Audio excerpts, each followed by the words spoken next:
खामोश किला, मुकाम Spain, city Toledo. Zaara एक पाकिस्तानी सयाह।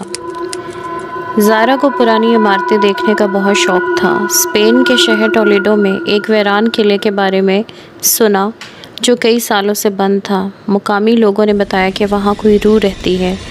ज़ारा ने परवाह ना की और किले में दाखिल हो गई। अंधेरे हॉल में कदम रखते ही अचानक दरवाज़ा पीछे से बंद हो गया। कमरे की दीवार पर लिखा था, यहाँ जो आता है वापस नहीं जाता। ज़ारा ने मोबाइल की रोशनी जलाई। सामने एक आईना था, लेकिन इसमें ज़ारा का अक्स नज़र नहीं आ रहा था, बल्कि एक दूसरी औरत सयाह लिबास, आँखों से खून बहता हुआ धीरे धीरे मुस्कुरा रही थी। ज़ारा ने पीछे देखा, कुछ नहीं था।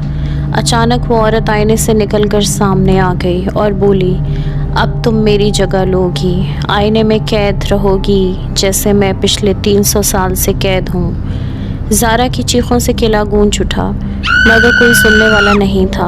अगले दिन एक और सयाह ने किले के बाहर एक नोट पड़ा देखा, जिस पर ये लिखा था, मत जाओ अंदर, वो अब भी यहाँ कैदी ढूंढती है।